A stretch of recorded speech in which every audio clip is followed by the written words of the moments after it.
Sejam bem-vindos ao Advogado do Diabo, a Justiça e os Números. Eu sou a Diana Ramos, diretora do Jornal Negócios. O Advogado do Diabo é o Luís Miguel Henrique. Olá, Miguel. Bem-vindo a mais esta semana. Uma semana em que nos debruçamos sobre a geopolítica.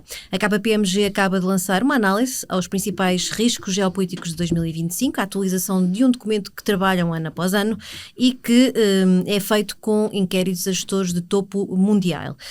Para entrarmos com mais detalhe neste relatório, ninguém melhor do que o Luís Magalhães, Head of Tax da KPMG em Portugal, para nos explicar que riscos são estes. Bem-vindo, Luís Magalhães, e obrigada por ter aceitado aqui este nosso desafio de participar no Advogado do Diabo. O documento sintetiza 5 riscos geopolíticos para 2025, sendo o primeiro deles, e parece-me quase evidente, as novas alianças comerciais e centros de investimento que estão a redefinir a dinâmica do poder global. Ou, dito de outra forma, uma palavrona que entrou nas nossas vidas, que é as tarifas que estão a ser impostas pela administração Trump e que estão a gerar um conjunto também de tarifas recíprocas e que, já vimos, está a ter impacto no mercado financeiro e pode vir a ter impacto também no desempenho das economias a nível mundial. As principais bolsas já caíram, já subiram, já voltaram a cair, a dívida também já foi afetada, sobretudo a norte-americana. Estamos a ter aqui um clima de muita tensão entre a China e os Estados Unidos, que é onde esta questão das tarifas está mais particularmente enraizada do ponto de vista de escalar a tensão. Este é um risco de 2025, como apontam no vosso relatório, ou há aqui também o risco, passa a expressão, de ser um problema para os próximos 5 anos? Certo. Bom, antes de mais, muito obrigado pelo convite, obrigado também, Luís Miguel, por esta oportunidade.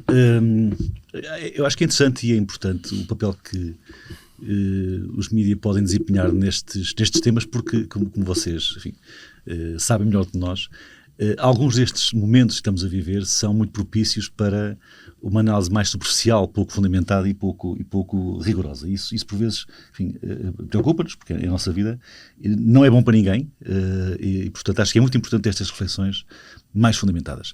Deixe-me começar por dizer que o estudo a que fizeram referência é um estudo anual, de facto, mas ele foi feito ainda antes destes últimos episódios. Portanto, quase antecipável já lá esta vamos. dinâmica. Não tem essa pretensão, mas foi feito antes e por isso, feliz ou infelizmente, o que entretanto aconteceu vem trazer mais um layer de complexidade.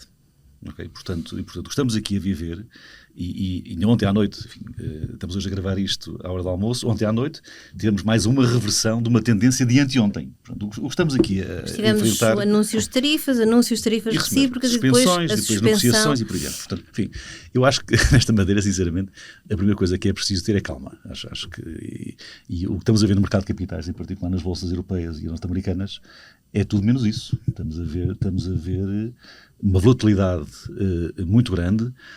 A decisão também conhecida esta noite da venda de dívida pública por parte do Japão e da China, com um impacto muito considerável, é um aspecto que tem que ser tido em conta e por isso nós estamos a viver, para ir à sua pergunta de quais são os riscos de 2025, eu acho que sinceramente da percepção com que ficamos quando falamos com as empresas, e falamos muito com as empresas, ouvimos as empresas praticamente todos os dias, é não saber qual é o risco, é a incerteza.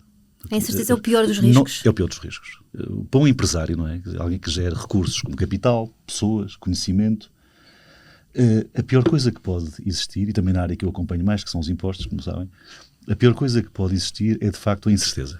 E o clima que estamos a viver, de facto, é muito, muito marcado por isso. É uma incerteza total. Quer dizer, a quantidade, e quem nos está a ouvir certamente acompanha estes temas com mais proximidade do que o cidadão de rua, digamos assim, a quantidade de especulações que têm sido divulgadas por pessoas credíveis. Não estamos a falar de posts em redes sociais. Fora as teorias da conspiração bem montadas. Fora as teorias da conspiração. mas são tudo teses, como tu sabes, que são credíveis. Quer dizer, sim. Pergunta-se, será que tudo isto está a acontecer para apoiar a administração americana no sentido de reduzir a dívida pública? Os Estados Unidos têm um compromisso de redução da dívida pública nos próximos 3 anos muito considerável. Será que é por causa disso? Mas aumentar o risco da dívida também não me parece uma estratégia claramente. que de alguma maneira acomode esse objetivo, porque de qualquer forma o financiamento dos Estados Unidos ficará sempre mais caro. Sem dúvida, já ficou mais caro. E portanto, eu acho que essa incerteza que há pouco referia é talvez, para ir à sua pergunta diretamente e para concluir essa parte da questão, é o grande risco deste ano, é que vem em cima, e o nosso estudo justamente, refere-se a realidades que não esta. portanto, refere-se a riscos que não são estes dos Estados Unidos, são os riscos. Eram de maior protecionismo, provavelmente. Mais protecionismo, riscos de disrupção tecnológica, transformação tecnológica dos negócios, cybersecurity, ou seja, havia um conjunto de riscos que já estavam mapeados e que os empresários notam como sendo ameaças ou incertezas. Este, que é tudo menos pouco, vem em cima de todos os outros fazer uma nuvem que de facto não ajuda ninguém. Já lá vamos com mais detalhe também a alguns desses riscos, mas deixe-me aqui questionar, Miguel, se vê esta atitude dos Estados Unidos perante o resto dos países como uma espécie de bullying comercial. Bom, eu não tenho a habilidade de dizer, nunca fiz negócios a este nível, nunca tive sentado à mesa de negociação, mas já apanhei estas, com as devidas diferenças e distâncias, eu já apanhei ao longo da minha vida personalidades com o feitio de Donald Trump e a maneiras de negociar de Donald Trump. E a palavra mais importante que aqui tem, e para chegar à questão do bullying, porque o bullying é apenas a ação por trás de uma estratégia. Okay? É apenas a operação por trás da estratégia. E a estratégia é de confronto, a estratégia é de desmontar. E ele está a fazer política como fazia negócio e está habituado a fazer negócio. E destrinçar onde é que ele... É porque até há alguns episódios da vida profissional de Donald Trump em que, nomeadamente nos momentos de maior fragilidade financeira que o grupo tinha, ele fez alguns dos melhores negócios. Mas é mesmo assim, porque essa era a visão que existia de um Trump, o empresário, no primeiro mandato. Ele agora parece já nem estar sequer. Não, eu acho que ele está. Eu já vi e tive cuidado de ver, porque eu gosto de falar do que sei, e tive a ver muitas séries e muitos documentários sobre a vida, e nomeadamente a vida profissional e empresarial. E eu encontro algum paralelismo num momento em que ele fez alguns dos melhores negócios da vida, numa altura que ele estava tecnicamente falido. E se nós olharmos para as contas dos Estados Unidos, ele não sei se dentro da forma de pensar dele, ele basicamente está a usar uma receita que lá atrás funcionou com ele e que acha que pode funcionar à escala global em relação à política. Em relação ao bullying, eu vejo apenas e somente isto, e a palavra que o Luís aqui usou é melhor, que é, normalmente para lidar com bullying tens de perceber se ele realmente tem esse poder todo ou se há fragilidades e apenas está a querer esconder essas fragilidades. E a melhor maneira de reagir é com calma. Essa calma não pode ser lida como um sinal de fraqueza, mas se essa calma for lida com um sinal de assertividade, de objetividade, de frontalidade, pelo contrário, em vez de um sinal de fraqueza, é um sinal de força. E eu acho que houve um conjunto de nações, um conjunto de Estados, e a Europa também não ficou livre dessa forma boa de reagir. Acho que nós podemos, de repente, em algo que está a ocorrer no Pacífico, em que, nomeadamente aqui, quer no Atlântico, quer na Europa, e particularmente, agora olhando para nós próprios em Portugal, eu sinceramente consegui vislumbrar 2 ou 3 pequenas oportunidades, porque em todos os desafios há sempre oportunidades, que se calhar no meio de tudo isto ainda vai acontecer. À tua pergunta, é bullying? É, mas eu acho que o bullying é apenas a ação por trás de um pensamento, por trás de uma estratégia. E se a percebemos bem, as oportunidades podem ser imensas. Luís, já disse aqui que lidam muito com gestores e que ouvem muitas suas ansiedades. O que é que eram as ansiedades dos gestores no que toca à questão do comércio global e como é que elas agora mudaram? Já falou aqui da questão da imprevisibilidade e da incerteza. Como é que isto se gera em gestores que têm que tomar decisões de enorme risco, nomeadamente em termos de investimento ou em termos de opções de estratégia de empresa? Repara, não quero repetir o que já disse há bocadinho, o principal fator aqui é de novo a incerteza. Não é?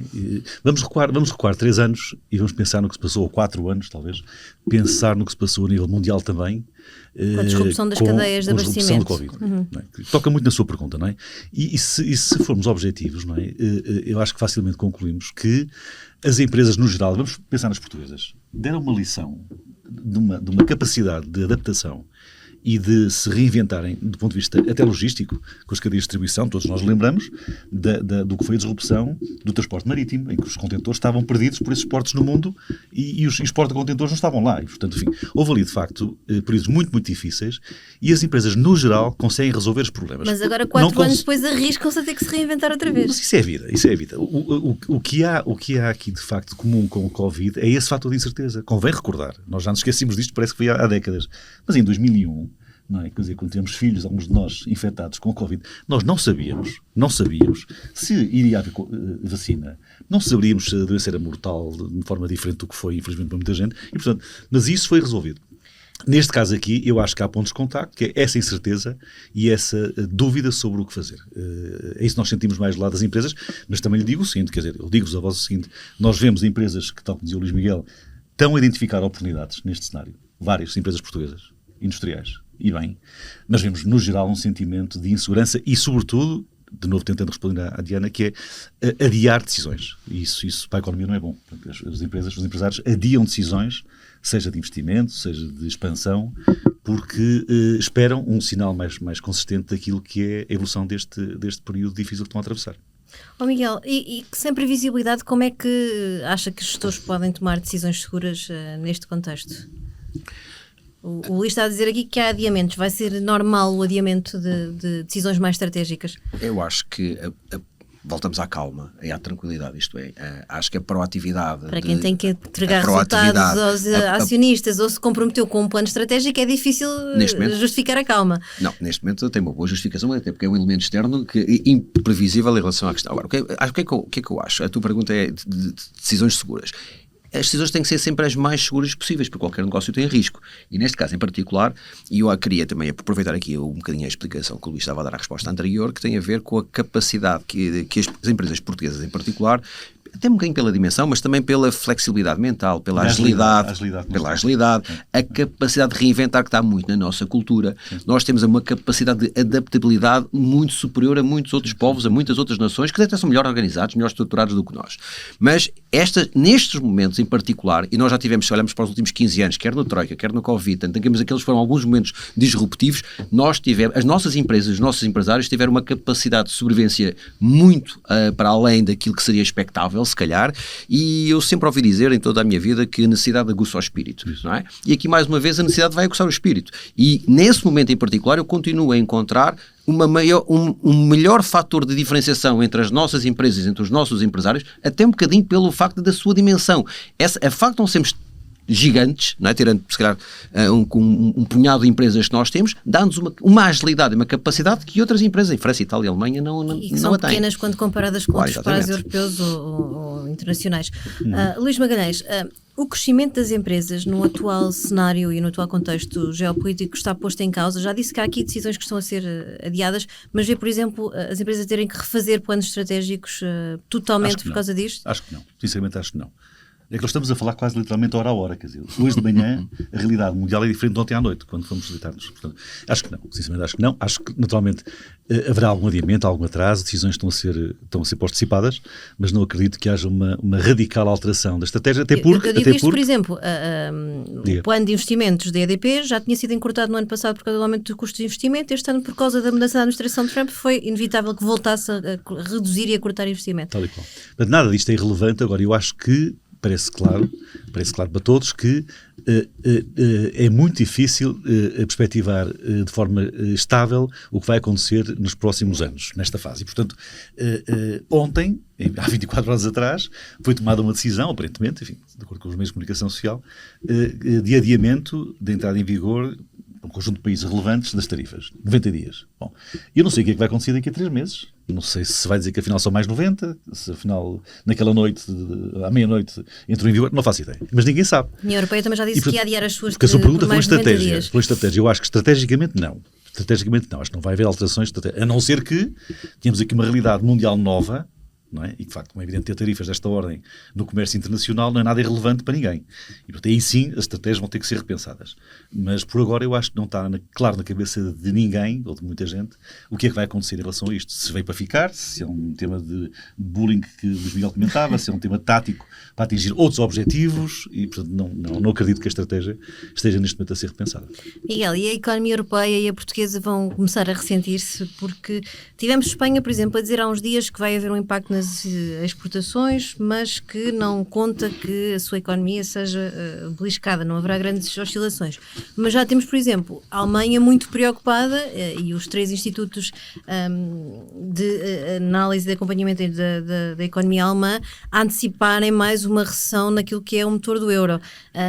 Como é que olha para um possível impacto na economia europeia deste novo mundo das tarifas? Eu acho a Alemanha tem um problema maior que parece estar ali, parece começa a ser espartilhada a leste e a oeste por aquilo que vem. Isto é, são vários problemas que se somam a mas começa maior. a sentir-se relativamente esmagada, que se calhar coisa que a Europa no seu todo não tem ou não sente tanto como a Alemanha em si sente. Eu acho que esse problema até mental, não é só apenas uma questão de dados económicos, é uma questão mental, é uma questão de posicionamento. De repente começa a sentir-se uma pressão que já vinha de leste, de repente vem uma de oeste onde não deveria vir e eu começo-me a sentir relativamente esmagado e apertado. Em relação eu acho que sinceramente os primeiros sinais, e não sou economista para entender aquilo que eu enquanto leigo e interessado apenas tenho a noção é que eu senti que nós, enquanto digo nós, Europa, acho que sinceramente começámos a reagir relativamente bem à questão. A forma articulada como algumas coisas aconteceram, a forma calma e tranquila como algumas respostas foram dadas, mas colocando no ponto certo até determinadas reações, portanto não ser apenas uma...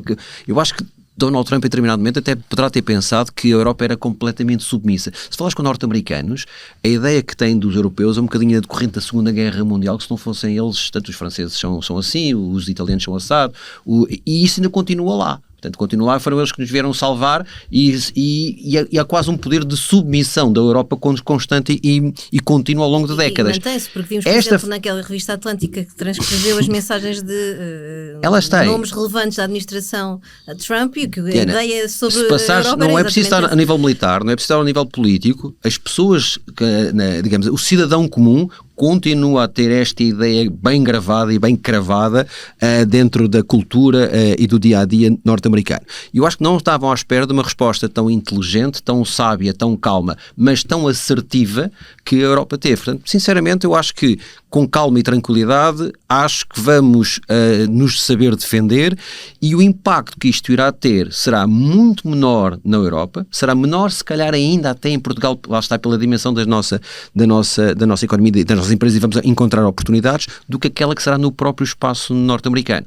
E a maior ironia de todas elas é que eu acho que isto terá mais um efeito bumerangue e vai bater na cabeça do norte-americano do que propriamente do europeu. Posso comentar uma coisa sobre isto que o Luís Miguel disse? Nós já aqui hoje falamos várias vezes, quer tu, quer eu, de calma, não é? De calma e tranquilidade. Eu queria deixar claro que não parece que calma signifique passividade. Não, exatamente. Eu acho que, pelo contrário, eu acho que... inteligência e assertividade. Tal e qual. Por mais razões, criou-se aqui um espaço, no caso concreto da Europa, para uma reflexão que, em boa verdade, já deveria ter sido lançada há mais tempo atrás, mas que deveria agora ser aproveitada, quer do ponto de vista da liderança política, quer das empresas, para repensar e de forma proativa e assertiva, fazer com calma, mas com pressa, aquilo que tem que ser feito. E há coisas, não parece que faça sentido ficarmos reféns das opções, seja de quem for. Mesmo no contexto militar, no contexto económico, no contexto... Há muita coisa que pode ser feita. Cultural, educacional, por adiante. Há margem para um maior federalismo na Europa, é isso? Isso é outra conversa. É que nunca ninguém gosta deste tema, não é? Fala-se em caminharmos para um maior envolvimento, mas depois federalismo, há sempre aqui uma espécie de receio. Não saímos daqui hoje. Não saímos daqui, é verdade. Seguimos então em frente com mais questões, porque o vosso trabalho, Luís, aponta também o primeiro risco relativo às tarifas, que estão a surgir novos pontos económicos fora dos centros de investimento tradicionais. Que isto, de facto... É uma mudança, mas que pode trazer perspectivas também positivas às estratégias de investimento das empresas. Que novos pontos são estes de investimento que podem surgir resultante deste novo contexto? São sobretudo duas coisas. Uma é o resultado da transformação digital de muitos canais de vendas de bens e serviços. Nós estamos a assistir, os mais conhecidos são naturalmente os serviços financeiros, banco e seguros e asset management, mas não só.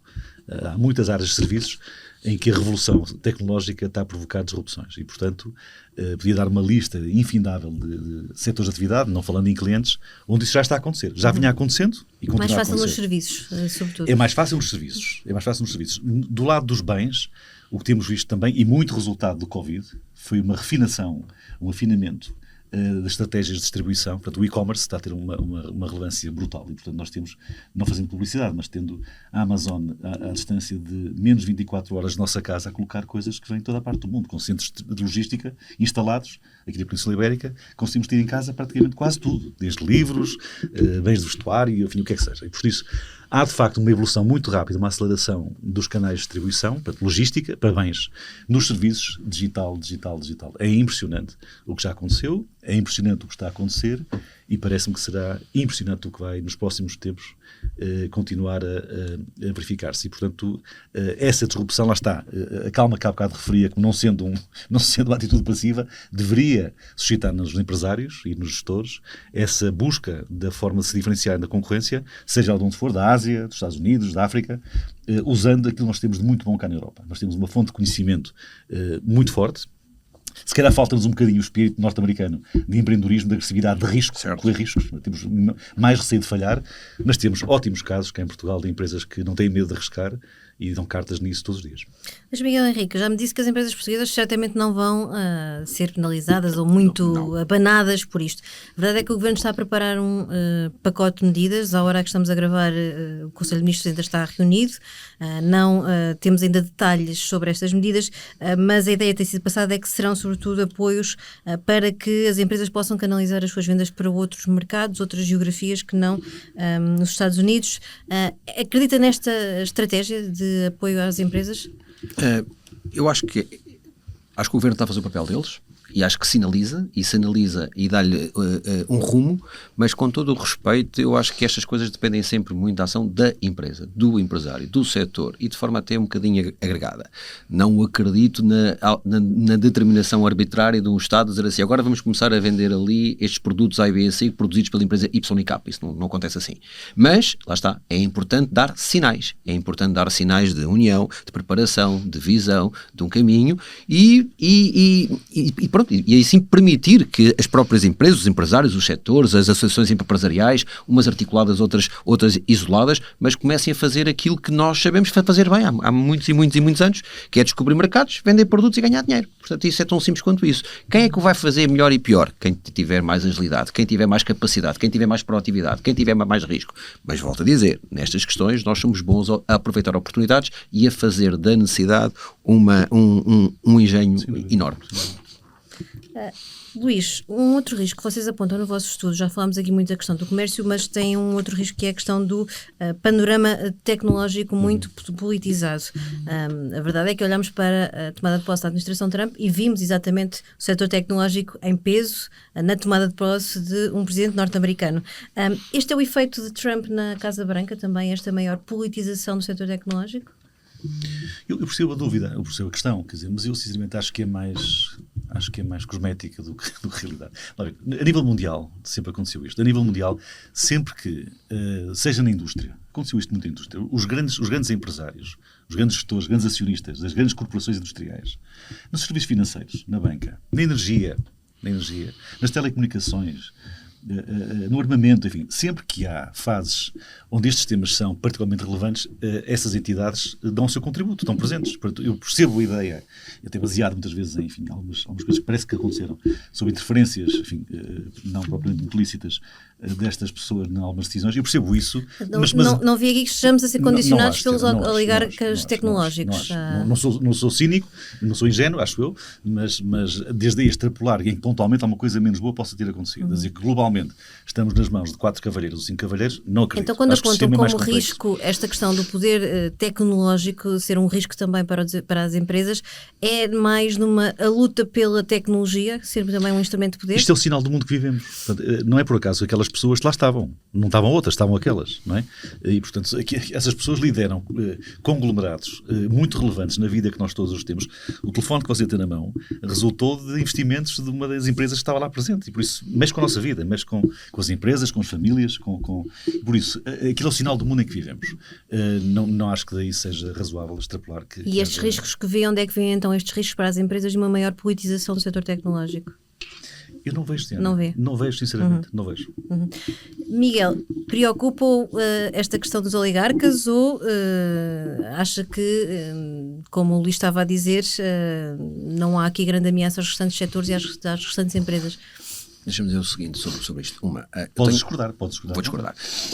O advogado do diabo tem que fazer aqui o seu papel. Parece-me discordar. Isto é assim. Então vamos começar pelo fim. Eu tenho receio sempre de qualquer monopólio ou oligopólio, por princípio. Okay? Tenho mais receio quando alguém dentro do oligopólio, ou a pessoa que tem monopólio, tem uma agenda política. E eu ainda não percebi, esta é a parte agora da dúvida, tendo isto como certeza, qual é que é a parte da dúvida. Eu não sei até que ponto é que estas pessoas que aqui estão e que dominam estes setores tecnológicos a nível mundial apenas o fazem com um espírito mercantil, e com mais ou menor agressividade, ou se porventura por trás desse espírito mercantil, que não o pensava há 10 e há 20 anos atrás e que agora até é fruto de um posicionamento, no caso do Bill Gates dedicou-se quase à filantropia. Se tivesse dedicado à política era o mesmo. Elon Musk, eu não sei se vai se dedicar à filantropia daqui por uns anos. Eu não sei se o Zuckerberg se vai dedicar apenas a isso.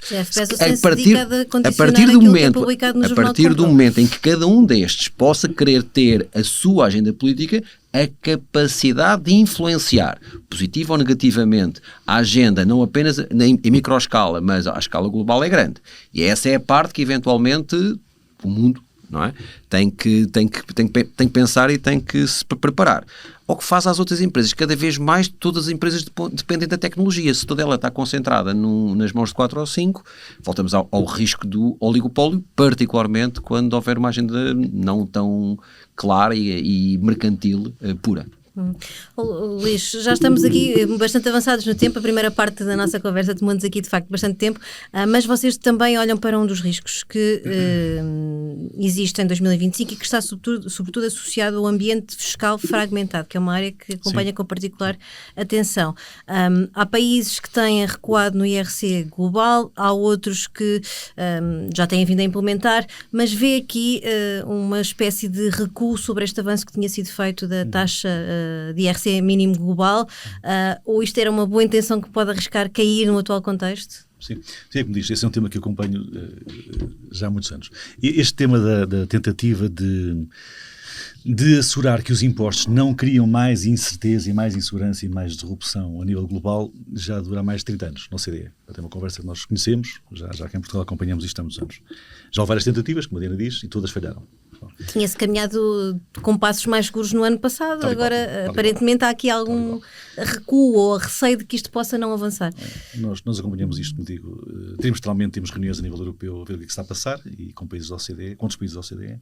Neste momento não há nenhum sinal de que isso vai acontecer. Vemos algumas discussões de alguns países, vemos os Estados Unidos com uma posição muito fechada em relação a isso, mas globalmente eu acredito que esta tendência veio para ficar, até porque é um dos últimos redutos. Há bocado a Diana tentou provocar-nos com a questão da federação no âmbito europeu, mas eu acho que a fiscalidade começa a ser um dos últimos redutos onde os Estados, às vezes bem, outras vezes não tanto, concorrem entre si. E portanto já se percebeu, e a conversa de hoje foi toda à volta disso, não é? Já se percebeu que nós vivemos num único sítio que se chama planeta Terra. E, portanto, ter dezenas ou centenas de sistemas fiscais controversos, opostos, conflituantes, não faz sentido nenhum. Não faz sentido nenhum. E, portanto, esta iniciativa do Pilar 2 do BEPS, no fundo é essa a iniciativa que estamos aqui a falar, e o Pilar 1 também, insere-se nessa busca de um quadro fiscal, não digo harmonizado, mas digo mais próximo, mais neutro, que retire até às guerras que em parte também resultaram naquilo que estamos hoje a viver